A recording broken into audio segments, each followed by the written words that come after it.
आइए मैं आज आपको सुनाने जा रहा हूँ निर्जला एकादशी व्रत कथा और इसके पार्ट से क्या क्या लाभ मिलेंगे, इसलिए वीडियो को बिल्कुल स्किप मत करिएगा, आखिरी तक अवश्य देखें। निर्जला एकादशी का व्रत रखने से मात्र से ही सभी एकादशियों का व्रत रखने के बराबर फल मिल जाता है। ज्येष्ठ मास के शुक्ल पक्ष की एकादशी तिथि को आने वाली निर्जला एकादशी का दिन निर्जल व्रत रखना चाहिए, दान पुण्य करना चाहिए और ब्राह्मणों को भोजन कराने के बाद ही पारण करना चाहिए। व्रती को पूजा के दौरान निर्जला एकादशी व्रत कथा का पाठ करना चाहिए। ऐसे में आइए मैं आपको पूरी संपूर्ण व्रत कथा सुनाने जा रहा हूँ। दोस्तों, निर्जला एकादशी का व्रत ज्येष्ठ मास के शुक्ल पक्ष की एकादशी तिथि को रखा जाता है। भगवान विष्णु को निर्जला एकादशी इतनी प्रिय है कि साल भर में आने वाली सभी एकादशियों के बराबर का पूर्ण फल निर्जला एकादशी के व्रत में मिल जाता है।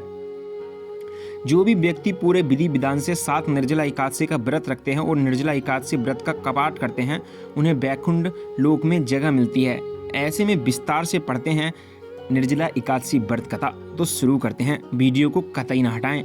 युधिष्ठिर ने कहा, हे जनार्दन, आपने अपरा एकादशी का महत्व सुनाया है, अब कृपया ज्येष्ठ शुक्ल पक्ष की एकादशी का वर्णन करें।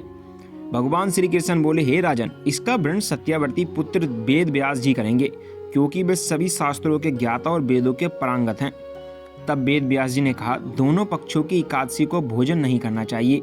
द्वादशी के दिन स्नान आदि कर भगवान केशव की पूजा करके नृत्य कर्मों से निवृत्त होकर पहले ही ब्राह्मणों को भोजन कराएं, फिर स्वयं भोजन करें। जनाना शोच और मरणा शोच में भी एकादशी को भोजन नहीं करना चाहिए। पितामह, मेरी बात ध्यान से सुनिए। राजा युधिष्ठिर, माता कुंती, द्रौपदी, अर्जुन, नकुल और सहदेव ये सभी एकादशी का उपवास करते हैं और मुझे भी कहते हैं, भीमसेन तुम भी व्रत करो।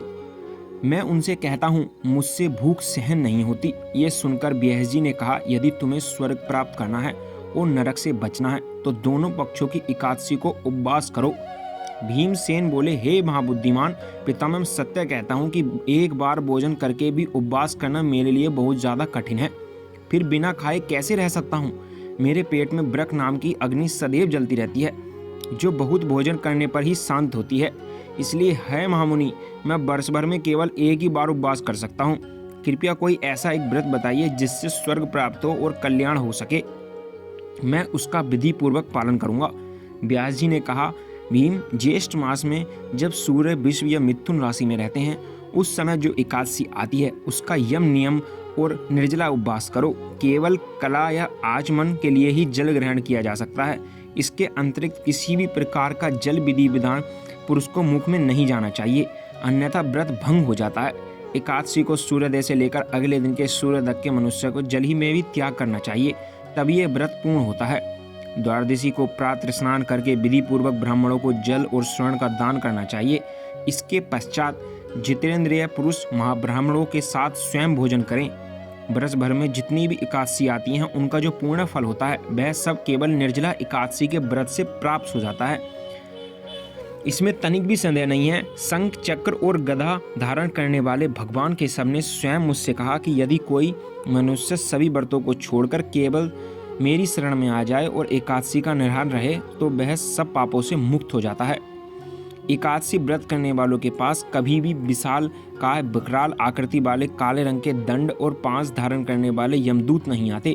जब उस मनुष्य का अंत समय आता है, तब पितामहधारी सौम्य स्वभाव वाले, हाथ में सुदर्शन चक्र धारण करने वाले और मन की गति के समान वैगाशाली विश्वदूत आकर उसे भगवान विष्णु के परम धाम ले जाते हैं। इसलिए मनुष्य को निर्जला एकादशी का पूर्ण श्रद्धा और विधि पूर्वक उपवास करना चाहिए। तुम भी यज्ञ और श्री हरि की पूजा के साथ यह व्रत करो, जिससे सभी पापों से शांति हो सकती है, चाहे स्त्री हो या पुरुष। यदि उसने मेरू पर्वत के बराबर भी महान पाप किए हों तो भी वह एकादशी के प्रभाव से भस्म हो जाता है। जो मनुष्य उस दिन जल के नियम का पालन करता है वह पुण्य को भागी हो जाता है। उसे एक पहर में करोड़ों स्वर्ग मुद्राएं दान करने के बराबर फल प्राप्त होता है। निर्जला एकादशी के दिन जो भी स्नान, दान, जप, होम आदि किया जाता है वह सब अक्षय फल देता है। यह स्वयं भगवान श्री कृष्ण का वचन है।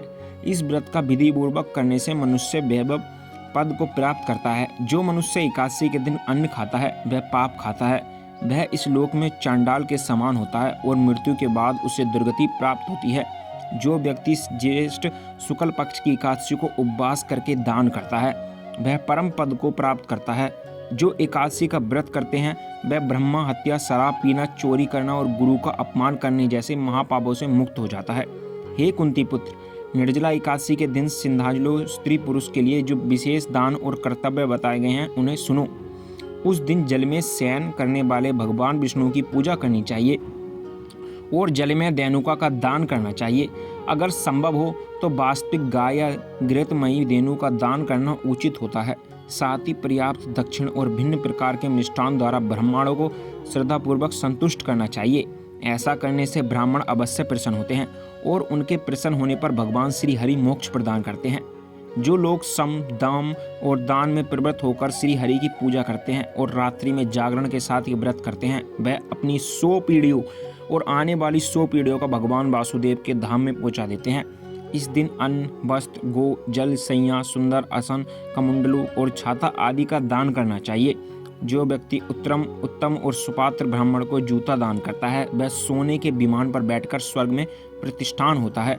जो व्यक्ति इस एकादशी की महिमा को श्रद्धा से सुनता है और जो श्रद्धा पूर्वक इसका व्रण करता है वह दोनों स्वर्गलोक को प्राप्त कर लेता है। चतुर्दशी युक्त अमावस्या के सूर्य ग्रहण में जो फल श्राद्ध से प्राप्त होता है वही इस एकादशी के श्रवण में प्राप्त होता है।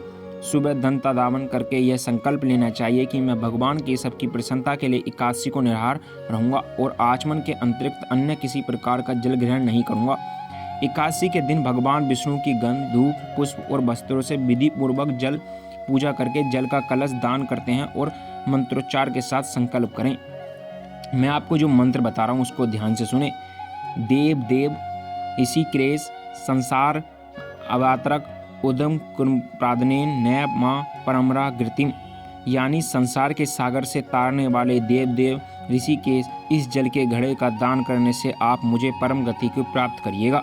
भीमसेन, ज्येष्ठ मास में शुक्ल पक्ष की जो शुभ एकादशी होती है उसका निर्जला व्रत करना चाहिए और उस दिन श्रेष्ठ ब्राह्मणों को शंकर के साथ जल के घड़े दान करना चाहिए। ऐसा करने से मनुष्य भगवान विष्णु के करीब पहुंचकर सुख और आनंद का अनुभव करता है।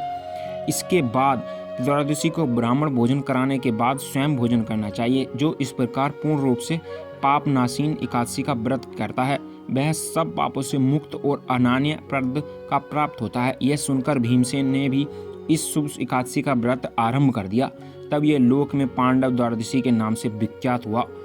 आपका ये व्रत ये थी निर्जला एकादशी व्रत कथा जो कि आपने सुनी। अगर आप यहाँ तक आ चुके हो तो कमेंट में जय श्री राम अवश्य लिख दें और हाँ, मेरे चैनल धार्मिक ज्ञान हिंदी को सब्सक्राइब कर लीजिएगा क्योंकि आपको सारे एकादशी व्रत कथा इसी चैनल के माध्यम से मिल जाएंगे और इतने ही प्यार के साथ आपको सुनने को मिल जाएंगे।